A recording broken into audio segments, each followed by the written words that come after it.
Na semana passada, domingo, eu li com vocês, era domingo considerado, chamado Domingo da Ressurreição, eu li um texto vinculado historicamente à ressurreição, aqui em Lucas 24. E dei ênfase no verso 19, quando Jesus, sarcástica, irônica e sublimemente, ironizava de quais eram as últimas notícias e lhes perguntava quais. E eles explicaram para Deus o que Deus não sabia, supostamente. Vocês lembram disso? Hoje, eu quero me concentrar exclusivamente no que diz o verso 17, que é, do ponto de vista psicológico, existencial, espiritual, físico, no que diz respeito a psicossomatizações, no que diz respeito à inteligência emocional, no que tange a condução, a autoexpressão, a sabedoria de cada um manifestando-se na vida. Esta questão levantada por Jesus está na base de tudo, no centro de tudo, responde a tudo. Dependendo do que você responda a essa pergunta, eu posso lhe garantir, sem nenhuma profecia mística, mas usando a lógica da lei da vida, a lógica da lei da vida, eu posso dizer o que vai acontecer com você, em linhas gerais. Não consigo te dizer o que acontecerá em perspectivas tópicas. Mas, em linhas gerais, se você vai se dar bem ou vai se dar mal, se você vai ser uma pessoa bem relacionável ou não, se você vai granjear que tipo de pessoas vão gostar de você e que tipo de pessoas vão desgostar de você, o tipo de jornada que você fará, isso aí ficará bem claro para mim, sem que eu possa lhe dizer detalhes, mas com certeza as generalidades, as universalidades, os traços fundamentais do seu comportamento, da sua vida, do seu futuro e o potencial que você tem para ser profundamente doente ou não, para ser uma pessoa atrativa ou desagradável, desatrativa, potencial que você tem para ser altamente curável ou o potencial que você tem para ser profundamente enfermiço. Isso aí é fácil dizer se você prestar atenção no que pergunta Jesus no verso 17. Só isto. Só a esta pergunta que eu peço que todos prestem atenção hoje. Vamos esquecer Emaús, esquecer a jornada, a viagem, aquilo tudo que eu falei na sexta-feira, sobre a sexta-feira no domingo passado, ficou no domingo passado. Hoje é só essa pergunta. Olhem a pergunta dele. Que é isso que vos preocupa e de que ides tratando à medida em que caminhais? Vocês podem repetir comigo? Lucas 24, 17. Que é isso que vos preocupa e de que ides tratando à medida que caminhais? Mais uma vez. Que é isso que ides tratando e que vos preocupa e de que ides tratando à medida em que caminhais? Desculpem, eu é que fiz tudo errado. Mais uma vez. Que é isso que vos preocupa e de que ides tratando à medida em que caminhais? Que é isso que vos preocupa e de que ides tratando. à medida em que viveis, em que caminhais, em que acordais, em que dormis, um dia depois do outro. O que é isso? O que é isso? O que é isso? O que é isso? Que distratando, e que vos preocupa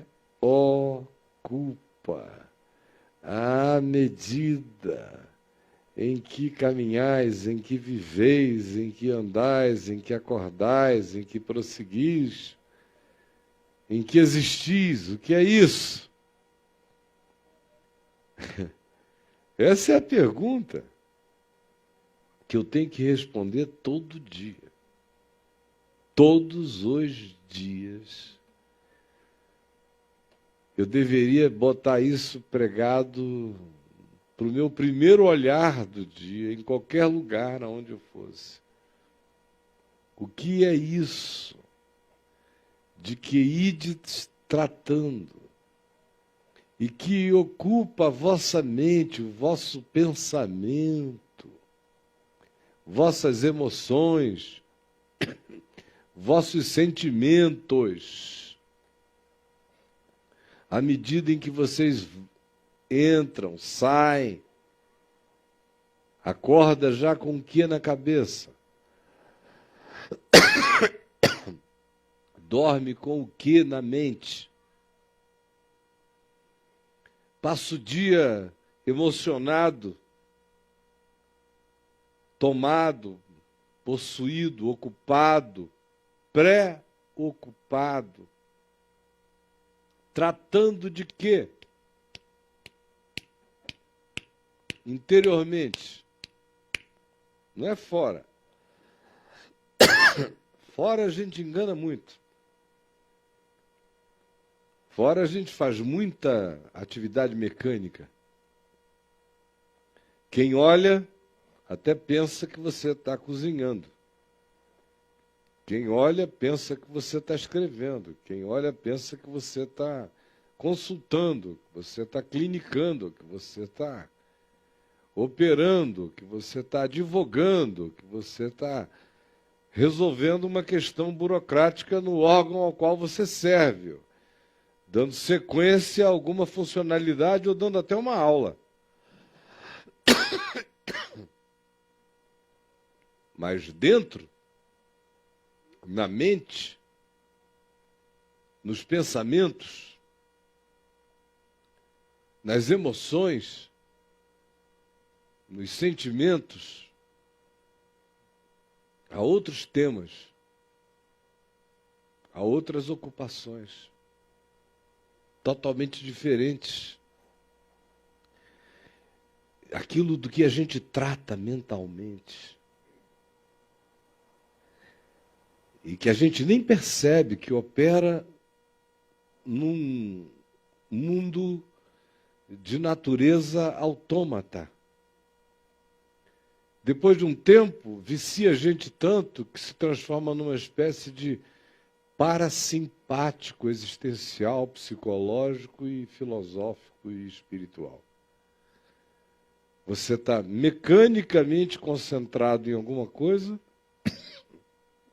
embora interiormente o processo mental, emocional, é o que, na realidade, determina minha vida, o meu caminho é feito do que eu penso, do que eu sinto, do que eu trato e daquilo que me preocupa. Por isso a pergunta é: o que é isso? Que ides tratando.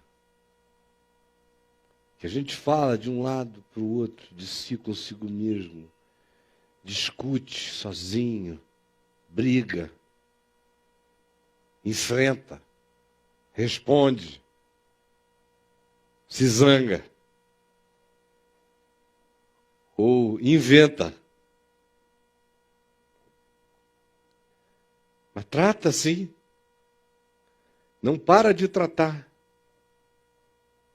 Tem um roda-moinho ali dentro, o tempo todo, de dia e de noite, sem cessar, jamais. Às vezes é um tema, ou são 2 temas, são 3, ou são muitos. Ou, quando o indivíduo cai num estado de hipocondria mental, qualquer tema vira um tema de ameaça contra ele. Quando a paranoia hipocondríaca toma conta dele, tudo é ameaçador. E você pensa que a gente pode existir bem assim? Que dinheiro, que carro, que poupança, que herança, que essas seguranças de finança podem nos dar algum amparo e nos trazer algum bem quando a nossa mente fica assim? Ou quando é um ódio? Ou quando é uma mágoa incessante, da qual você jamais se livra? Um ressentimento que você nutre e guarda e aconchega e aninha no coração? Ou é uma memória traumática que você faz questão de não deixar ir? Porque por alguma razão adoecedora você se relaciona com ela como uma necessidade pessoal de a ter, de a conter. É aquilo do que você trata. O que é isso do que você trata? Mesmo. Você já fez esse exercício? Você faz esse exercício? Eu tenho que fazê-lo não só todo dia, mas muitas vezes por dia. Porque é muito fácil a gente entrar num outro processo mental que nos desvie do que é saudável com uma facilidade imensa. Especialmente se você estiver cansado, se você vier repetindo a mesma coisa, se você não encontrar adesão inteligente por parte daqueles com os quais você dialoga. De um momento para outro você pode entrar num processo de extrema irritabilidade que te desconecta do sublime. E quando você vê, você já entrou num processo e nem notou. Quando viu, já está alterado. Nem percebeu, é sutil, é suave. E isso acontece como um tropeção, como um acidente. Como quem vem andando aqui tropeça. Agora, eu não estou falando desses casos, de episódios na vida que são em si danosos. Você vivendo um tropeção desse, ficando impressionado com ele, pode alterar o encontro que você iria ter ali na frente. Se você tivesse sido de um outro modo, sem aquele tropeção, sem aquela irritação, sem aquele suor zangado, iria passar com uma outra energia, iria se aproximar com uma outra serenidade, com um outro tom, observar com outro cuidado, sorrir de um outro modo, iria carregar outra forma. E essa sutileza iria alterar, quem sabe, o caminho inteiro do teu dia ou da tua vida.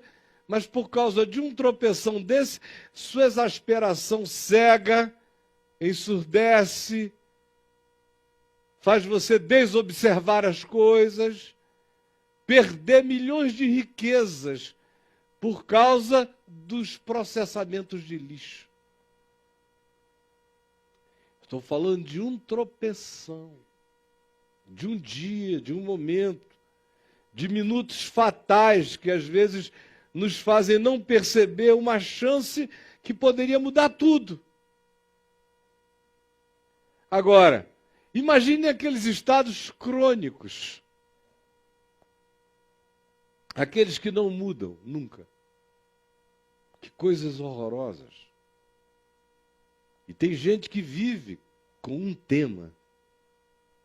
o tempo todo, de dia e de noite, é aquele.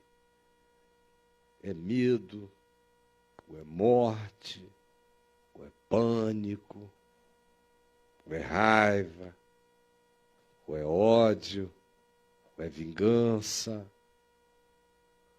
ou é sedução, ou é a impressão de que está sendo de dia e de noite o tempo todo.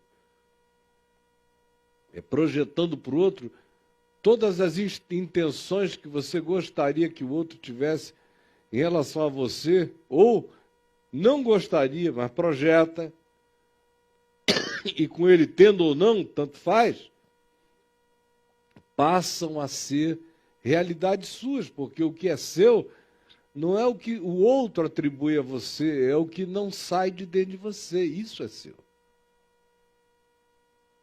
Você é seu pensamento. Você é seu sentimento. Você é suas emoções.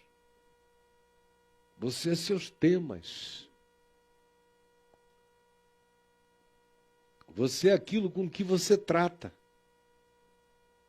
o tempo todo. Por isso eu pergunto, olhe para mim. O que é aquilo com que você trata? Porque isso pode te salvar ou isso pode te matar. Em geral, a maioria de nós escolhe tratar daquilo que não salva, que só mata. Porque você já viu alguém preocupado de alegria? Já? Já viu alguém preocupado de glória? O que está havendo com você? Rapaz, eu estou com uma preocupação de fé. Isso é extraordinária. A confiança é um problema para mim. Eu fico tão preocupado quando eu fico cheio de confiança. Eu estou preocupado de paz. Eu já encontrei alguns que me confessaram estar preocupados de paz. São neuróticos, paranoicos, que nunca provam paz e um dia provam uma pazinha. Quando eles se dão conta de que estão em paz, entram em pânico. É? Meu Deus, eu estou em paz. Esse deve ser um mau presságio, algo pior ainda está chegando, porque eu estou em paz. É, aquele cara, existe gente assim.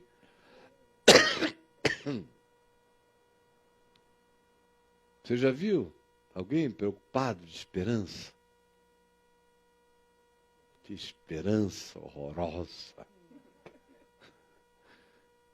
Preocupado de sucesso, de realização, de conforto. Ai, coisa horrorosa.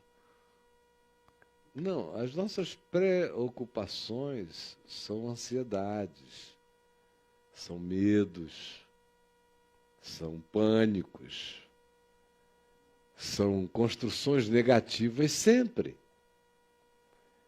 São expectativas ruins, são autoprofecias negativas, destrutivas, ameaçadoras. Por isso a pergunta de Jesus tem que ser repetida agora outra vez. O que é isso? Faça a sua lista. Me conte quais são os pensamentos, os sentimentos e as emoções que tomaram conta de você.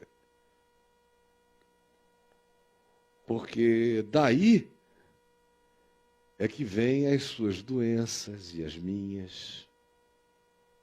Eu, por exemplo, nunca fui um cara preocupado. Essa foi uma grande bênção que eu tive a vida inteira, é de ter vivido sem muitas preocupações, no sentido de que eu não sou maluco, nem temerário, nem pessimista. Meu pai, às vezes, assim que eu me converti, ele dizia: meu filho, eu não sei se você é uma das pessoas mais cheias de fé que eu já conheci, ou se você é um dos mais irresponsáveis que eu já conheci. Porque aquilo sobre o que você dorme me mataria. As coisas que você crê que vai fazer e sossega acerca delas me deixariam num estado de insuportabilidade. Mas você aparentemente não sente nada. E eu não ficava nem um pouco preocupado em querer saber se era fé, ou se eu era só um responsável. Eu só dizia, Jesus, estou aí, viu? E foi assim que eu vivi. Mas houve um período, por volta de 1981, até mais ou menos 1987, em que eu resolvi que eu não era legal sendo tão tranquilo como eu era. E eu resolvi me preocupar. Para ser um homem dos meus dias, aflito, ansioso como todo bom urbanoide, angustiado, com aquela lista de 78 coisas para fazer por dia, literalmente. 150 telefonemas a receber, 87 a realizar. Senão a vida não se completava. E contar os segundos, milésimos de segundos, para a vida ficar cheia, fazer sentido, objetivo. De repente, quando eu percebi, esse músculo de cá pulava para um lado, o de cá pulava para o outro, a pálpebra tremia sozinha, eu estava tendo reações musculares de cavalo, no meio da costa, tremendo sozinho, expulsando mosca. Tenso. Um cara sem nenhuma vocação para ser tenso entrou numa que tinha que ser para ficar normal.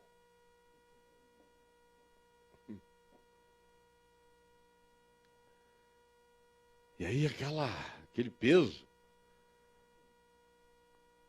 Agora, eu acompanho a milhares e milhares que adotam isso como projeto de vida. Eles são assim não pelas razões que eu aventei, vinculadas a mim. Eles são assim porque lhes falta confiança. Lhes falta segurança. Lhes falta certeza de que está realizado, está feito. A ressurreição aconteceu em meu favor.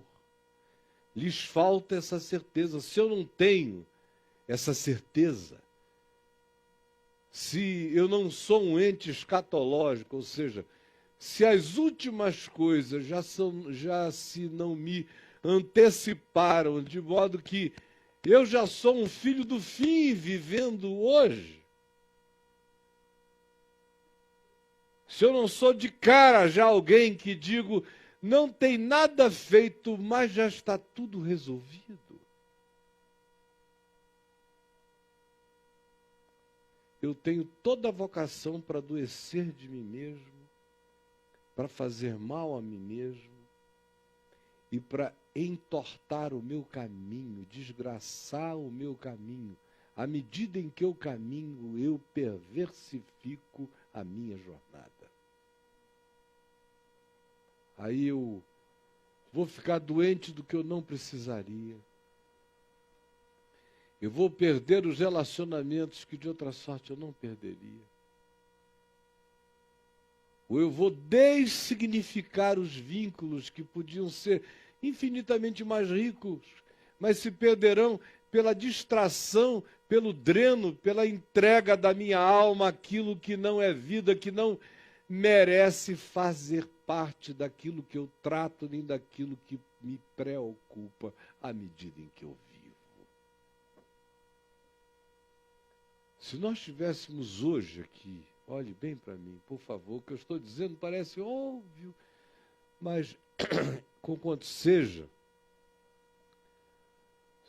só deixará de ser óbvio no dia em que nós passarmos a viver diferente. Enquanto isto é um óbvio que precisa ser usado, com o qual a gente precisa ser espancado todo dia.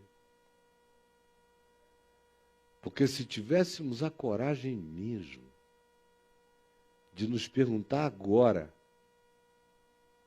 o que me ocupa e do que eu trato. O que me enche. O que eu chamo de importante, de meus valores, de meus significados, de minhas prioridades, de minha dedicação. Se eu tivesse a coragem de fazer essas perguntas e de colocá-las sob o crivo do que vale e do que não vale, do que importa e do que não importa, do que faz sentido e do que não faz sentido, do que colabora para a vida, do que é apenas uma distração contra a vida, ou anti-vida.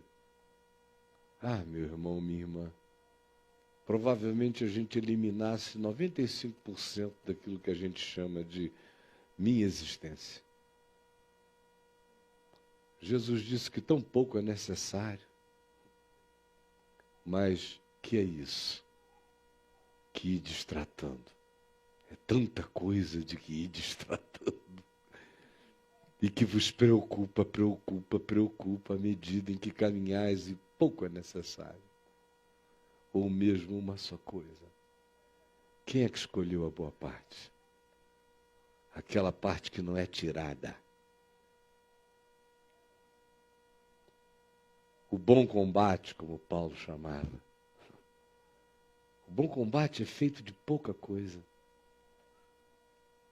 As nossas batalhas idiotas, de que tratamos e preocupamos à medida em que caminhamos, é que enchem a nossa vida de angústia, de doença, de depressão, de pânico, de medo, de vaidades, de comparações, de medições, de fraquezas, muitas fraquezas. Nos desguarnecem, nos expõem, baixam a nossa imunidade orgânica, baixam a nossa imunidade psicológica, baixam a nossa imunidade espiritual, baixam a nossa imunidade emocional, afetiva,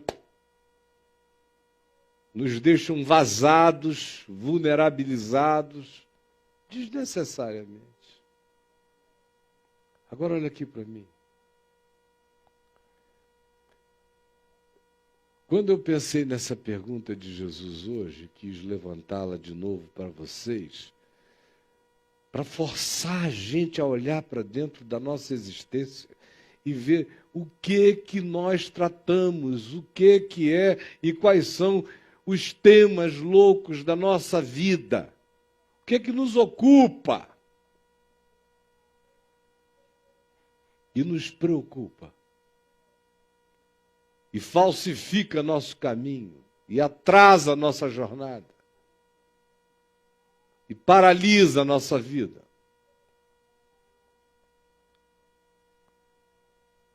Torna tortuoso aquele que poderia ser um caminho simples para nós. O que é isso? Que a gente trata sem notar, que opera do nosso inconsciente para as ações, emoções, sentimentos e decisões, às vezes até a revelia que a gente toma irrefletidamente. O quê?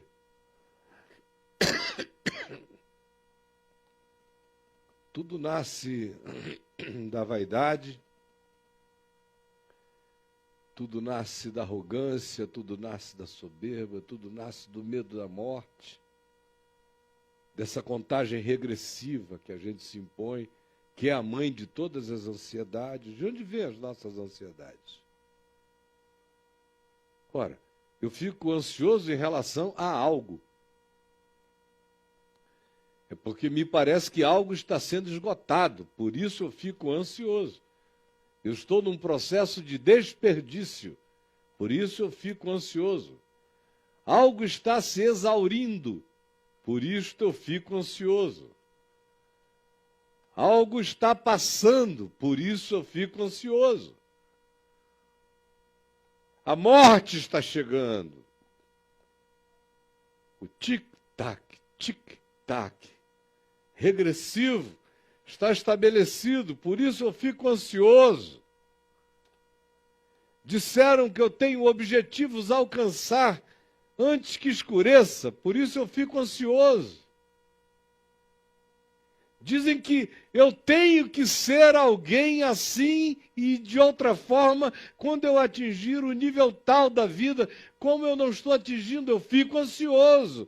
Isso tudo é em referência a, em relação a alguma coisa, e a relação final é com a morte. É a regressiva do morrer. Contando contra nós o dia inteiro no coração. Está passando, está passando, está passando. Aí eu me preocupo, eu trato angustiado, as minhas inseguranças vêm todas daí, porque o tempo está passando e eu ainda não cheguei lá. O que é lá? Por que chegar lá? Para que chegar lá? O que significa lá? Que lugar é esse lá? Mas é para lá que a gente vai. E quem não chega lá, meu Deus, lá não sai de mim. Lá me angustia, lá me perturba, lá me mata. Lá. Lá é aqui jaz lá. Um dia você vai encontrar lá. Vai chegar ali, ó, lá é aqui. Que você não vai nem saber que lá é aqui. Porque correu tanto atrás de lá que lá chegou sem saber que lá era lá. E enquanto isso, não viu nada por causa de lá. É a insegurança essencial da gente. Essa angústia que a gente vai tratando, meu Deus, tratando. Por que você está tratando disso? O que eu tenho que. Quem disse? Quem disse? Aquilo do que você devia tratar mesmo, você não está nem aí. E uma multidão de coisas que você se dedica a tratar são imposição de terceiros e de uma tirania paralela que vai fazer da sua existência o correr atrás de um lá, que será nada mais do que o seu sepultar na vida. Só isso. Lá. Que é o que o escritor de Hebreus nos diz, voltando aqui para vencer a morte e a vitória da ressurreição. Que Jesus veio para destruir aquele que tem o poder da morte. No coração da gente, esse poder de dizer, olha a morte aí, olha a morte aí, olha a morte aí, olha a morte aí, olha a morte aí. Olha o pé de galinha, olha o nariz está crescendo, olha a orelha está pendurando. Olha só, o braço está ficando papudo. Olha como está ficando flácido. Olha a celulite. Olha a barriga. Olha o peito arriado. Olha o cabelo está ficando assim. 50 tons de cinza na cabeça. Olha lá, olha lá, olha lá. Olha, olha, olha, olha, olha. Aquele que tem o poder da morte. Olha, olha. Você está morrendo, você está morrendo, você está morrendo, você está morrendo. Veio para destruir aquele que tem o poder da morte, e pelo poder da morte, tem a capacidade de nos manter escravos em estado de fobia crônica por toda a vida. Fobia da morte. É o que nos alimenta de dia e de noite. É o que determina o que a gente trata. Quanto mais fobia da morte, mais eu sei do que você trata. Quanto mais vencida estiver a morte, mais eu sei do que você trata. Se a morte estiver vencida, você se despreocupa de quase tudo e se ocupa da vida.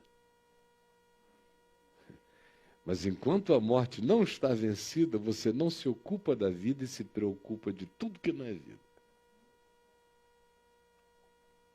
Estou te dizendo o óbvio, mas é revolucionário. A Revolução Francesa é bobagem perto do que eu estou dizendo a vocês.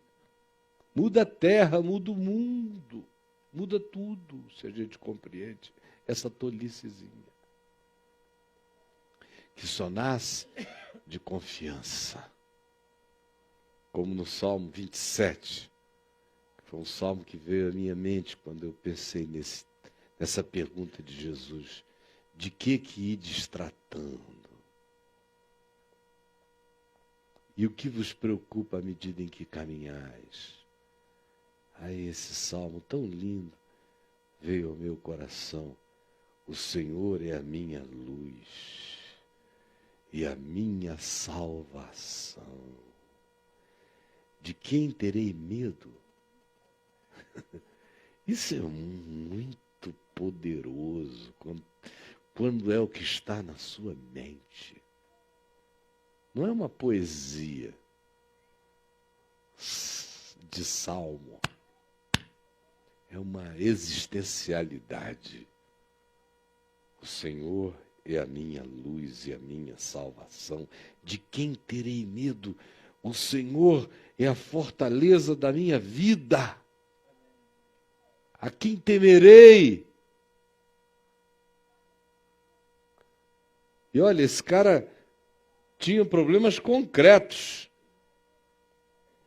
Ele fala, quando os malfeitores me sobrevêm para me destruir, meus opressores e inimigos, eles é que tropeçam e caem. Ainda que um exército se acampe contra mim, não se atemorizará o meu coração, e se estourar contra a minha guerra, ainda assim terei confiança. Ele não está inventando nada, criando nenhuma subjetividade. Ele tem malfeitores concretos, inimigos concretos, problemas reais, e ainda assim não é disso que ele trata. O Senhor é a minha luz, o Senhor é a minha salvação. Não tratarei com o medo, não tratarei com o pânico, não me dedicarei a nada disso. Não ficarei sequestrado por malfeitores, nem por exércitos, por tema nenhum. Uma coisa eu peço ao Senhor e a buscarei, que eu possa habitar essa segurança todos os dias da minha vida, ter um olhar que contemple a beleza da graça de Deus, meditar de dia e de noite na segurança desse amparo. Ou como diz Paulo, no equivalente a este salmo em Romanos, no capítulo 8, quando ele diz no verso 26, olha só a pergunta de Jesus: o que é que ides tratando e o que vos preocupa à medida em que caminhais? Paulo diz, o que é se? Semelhantemente, o Espírito Santo nos assiste em nossas fraquezas. Porque não sabemos orar como convém, mas o Espírito intercede por nós sobremaneira com gemidos inexprimíveis. E aquele que sonda os corações sabe qual é a mente do Espírito Santo, porque é segundo a vontade de Deus que ele intercede pelos santos. Sabemos. Isso é o que devemos ir tratando. Sem preocupação, ocupados, lotados dessa confiança à medida em que caminhemos, sabemos que todas as coisas cooperam para o bem daqueles que amam a Deus, daqueles que são chamados segundo o seu propósito. Isso é que tem que ocupar minha mente, meu coração. Que diremos, pois? Sabendo que sabemos e podemos confiar nisto, e que é isto que tem que encher minha mente, meu pensamento, meus temas, meus valores, meus sentimentos, minhas interpretações, meus códigos, meus significados, sabendo que é isso, que quem assim vive construiu-se a sua casa existencial sobre uma rocha. Quem assim não vive está erigindo a vida num Pantanal. Que diremos, pois, à vista dessas coisas, dessa certeza de cuidados? Se Deus é por nós. Mas isso tem que ser de verdade mesmo. Olha aqui para mim. É de verdade, gente. Se Deus é por nós, quem será contra nós? A menos que Deus não exista, seja só uma balela, um papo furado. Mas se Ele é para mim, quem é que vai ser contra mim? Quem é o maluco? Como diz meu pai, meu filho, eu tenho muita preocupação com esse pessoal que fica assim, querendo roubar aqui a nossa casa. É um perigo, meu filho. Como quando ele morreu, 4 meses antes dele partir, ele estava tomando lá uma papinha da manhã com a minha mãe e o motorista deles. Ela entrevada e ele cego. E tinha um rapaz, o Gildo, que dirigia para ambos. E toda manhã um pastor presbiteriano que mora na frente, ou morava à frente da casa deles, naquele tempo, atravessava a rua e ia lá fazer uma gracinha com o motorista do papai. Eles jogavam bola juntos, eram muito amigos. Aí chegavam lá e se agarravam, não sei o quê, aquela coisa, meio jovens todos eles, ainda meio garotos. E o papai não enxergava nada, está aqui tomando a sopinha dele, uma cabecinha bem baixa. Quando ele ouviu aquela zoeira, como a gente diz lá no norte, aquela barulheira, ele falou, eita, que o pastor Rai chegou animado hoje aqui em casa, assim, uns gritos veementes. E o Gildo também está respondendo com uma força brutal. Mas nem levantou a cabeça, continuou tomando ali a sopinha dele, a coisa acontecendo a 1,5 m ou 2 de distância. Aí, de repente, ele ouviu a minha mãe, que não era de fazer nenhuma inflação de palavras, dizer, em nome de Jesus, parem com isto. Aí, quando ele ouviu o tom da minha mãe, ele falou, não, Alacir, não diz isso se a coisa não estiver séria. Aí pegou o óculos dele, botou, conseguiu enxergar, com esse cantinho de cá ele via um pouquinho. Aí ele olhou, quando ele viu, tinham 3 homens altos, fortes, com umas armas automáticas na mão, botando um apontando na direção da minha mãe, 2 na cabeça do motorista dele, que estava com a cabeça na mesa assim. E ele ficou olhando para aquilo, tirou os óculos, se levantou, olhou para os 3, aquele estava baixinho, depois foi ficando velho, foi encolhendo, né? Pequenininho. Olhou para os 3 e disse, ponham-se para fora da minha casa agora. Só que muito mais forte do que isso, que a minha garganta está ruim. Deu aquela falada de saiam da minha casa em nome de Jesus, agora! Porque ninguém entra na minha casa se eu não convidar em paz. Saiam já, agora ponham-se a correr. E os 3 saíram se atropelando porta fora, largaram as armas, caíram no asfalto, foram presos na esquina. 3 homões enormes, depois descobriram que eram policiais à paisano que assaltavam nas horas vagas, com armas automáticas. E o velhinho voltou, sentou, pegou a papinha, continuou a tomar, com bastante calma. Aí a minha mãe virou para ele, meu velho, você quer um pouquinho de água? Aí ele disse, não, obrigado, eu ainda estou tomando a minha papinha de maisena. Aí, lá vem ela, de qualquer modo, com a água, bebe. Caio, bebe, meu amor. Aí ele, mas para que? Eu estou tomando a minha papa. Não, é um pouquinho de água com açúcar. Ele, que água com açúcar, minha filha? Eu vou estragar minha papa. Essa água com açúcar, me traz água normal depois. Aí quiseram me ligar aqui, eu morava aqui. 2007, foi em junho de 2007.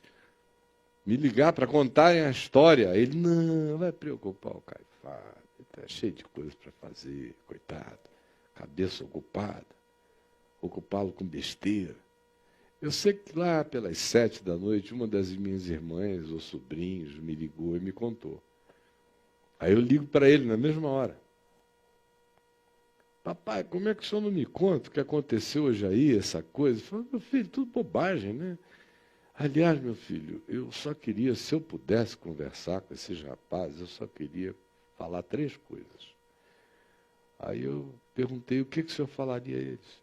Ele falou, a primeira, eu diria, meus filhos, o que vocês viram atrás de mim? Porque quando eu fiquei em pé, eu senti que tinha uma coisa poderosa, uma glória, que tinha, sim, aquela grandeza. E eu sei que eles viram, porque o que eu pude enxergar, eu fui vendo eles ficarem com os olhos, que não foi porque eu fiquei em pé, foi por causa daquele que se levantou comigo. Segunda coisa que eu gostaria de perguntar a eles é como é que eles têm coragem de correr um risco desse? Os rapazes estão desprotegidos com aquelas armas automáticas. Ficarem entrando na minha casa, meu filho, é um perigo. É um perigo, meu Deus, é cada anjo, é cada milícia. É cada luz. Ai, eu não sei, só gente desmiolada para fazer uma coisa dessa. Mesmo, para querer assaltar minha casa. E eu diria, não faço mais isso, nem na minha, nem da de ninguém que carrega esse espírito que me habita. E a terceira coisa que eu diria é, por que vocês não saíram com mais calma? Quem sabe vocês não estivessem presos agora. E ele não estava de brincadeira. Todo mundo que o conheceu a vida inteira sabe que foi assim que ele viveu mesmo. Do que ides tratando? E o que é isso que vos preocupa à medida em que caminhais? Se Deus é por nós, quem será contra nós? Aquele que não poupou o seu próprio filho, antes por todos nós o entregou, porventura não nos dará graciosamente com ele todas as coisas? É porque a nossa mente não confia. Quem intentará acusação contra alguém que se escondeu na paz de Deus e que vive sob o sangue do Cordeiro? Quem o condenará? Que demônio, que diabo, que corte, que instância, que acusadores? Quem? Quem terá o poder dessa sentença? Se aquele que poderia condená-lo foi aquele que por ele morreu, aquele que por ele ressuscitou e que está à direita de Deus e intercede por ele, quem o condenará? Se o único que poderia fazer decidiu interceder por ti. E não vai mudar de ideia. É disso que trata a tua mente? É tomada disso que ela está? É ocupada assim que ela fica?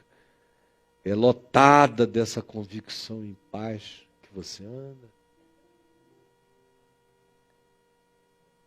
Quem nos separará do amor de Cristo? Quem? Você tem medo? Você anda pensando nisso? Ah, hoje eu acordei separado do amor de Cristo. Porque ontem eu dei um beijo de resvalão, que eu não queria ter dado, mas eu dei. Eu dei aquela fixada bundosa. O Espírito Santo se afugentou de mim. Você sabe.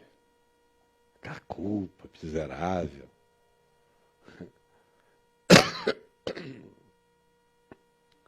O que te separa do amor de Cristo, psicologicamente? O que te separa? Pode ser até que na cabeça você diga, não, eu já aprendi isso e sei, mas emocionalmente o que te separa do amor de Cristo? Aquilo que quando acontece você diz, hoje eu não posso orar por ninguém, nem por mim. Viro até as costas de Jesus, tomara que o dia passe para ver se amanhã o Senhor amanhece com um humor melhorado em relação a mim, porque ontem eu estraguei o nosso dia. Hein? Quem nos separará do amor de Cristo? Quem?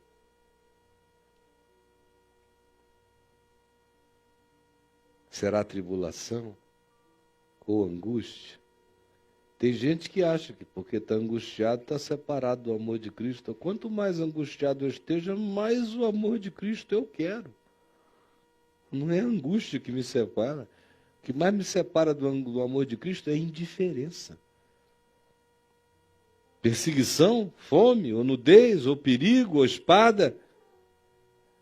Ora, ainda que eu seja entregue à morte todo dia e seja considerado como uma ovelha marcada para o matadouro, nada me separará do amor de Cristo. Em todas essas fraquezas eu sei, a minha atitude mental é essa, eu sou mais do que vencedor. Porque eu estou bem certo. À medida em que eu ando, à medida em que eu caminho, à medida em que eu sinto, à medida em que eu interpreto, eu estou bem certo. Essa é a convicção que habita a minha mente, com a qual eu interpreto a vida. Que nem morte, nem vida, nem anjos, nem demônios, nem castas espirituais, nem principados, nem invenções do presente, nem construções do futuro, nem qualquer forma de poder e de nenhuma natureza, de nenhum nível, dimensão, profundidade, abismalidade ou elevação, ou qualquer criatura desta ou de qualquer outra dimensão pode me separar do amor de Deus que está em Cristo Jesus, nosso Senhor. Por isso eu pergunto, o que ainda, de que é isso, acerca do que ainda ides tratando e discutindo, angustiado consigo mesmos, ansiosos, à medida em que caminhais, a menos que nada disso seja verdade. Mas se isto aqui é verdade,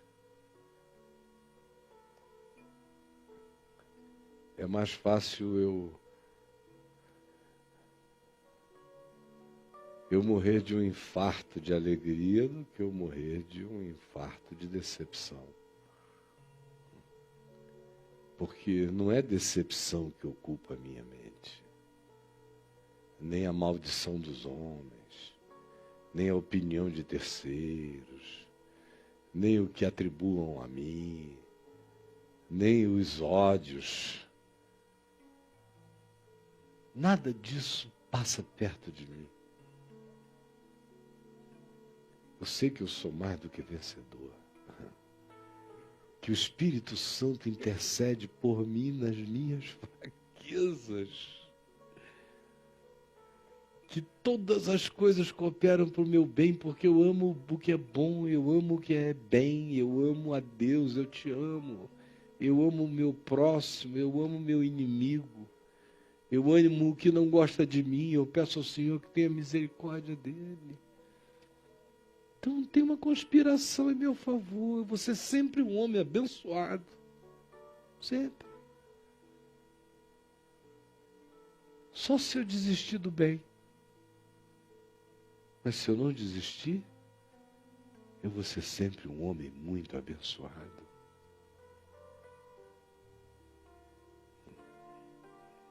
E se eu morrer sentindo muita dor, saiba, é um homem abençoado sentindo muita dor. Abençoado. É. Eu estou encurralado na bênção de Deus. Já estou glorificado, assentado nos lugares celestiais em Cristo Jesus. Por que eu vou ocupar minha mente com a mediocridade da terra? Com a perversidade humana? Por que eu vou ficar refém, sequestrado por essas coisas? Não vou, não. Tribulação não me destrói. Espada não me mata. A morte já morreu para mim. No futuro nada vai me ser uma surpresa, eu estou guardado. Ele é a minha luz, Ele é a minha salvação. Eu não temerei. Ainda que um exército se acampe contra mim, meu coração ficará firme nele, porque Ele é Deus. Nenhuma criatura tem poder de se interpor, nem entre os homens, nem entre os anjos, nem entre os demônios, nem em qualquer dimensão. Não tem ninguém com poder de ficar entre mim e Cristo. Então, o que eu vou deixar ocupar a minha mente e me preocupar? O quê? Que eu vou permitir entortar meu caminho, minha vereda, fazer de mim um serzinho do ocaso, da angústia, do pânico. O que e por quê? Não. Eu digo não. E em nome de Jesus, diga não. Porque a ironia divina é essa. Quais? Que assunto é esse? Para com isso. Vê se você me acha morto. Se conseguir me achar morto, então você tem razão para ficar preocupado. Mas se você não conseguir me achar morto, para de besteira. Vamos ficar em pé.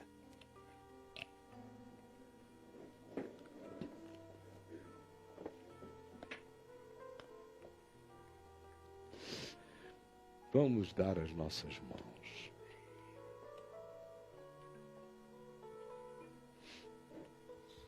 Todos nós, daqui até atrás, lá no fundo.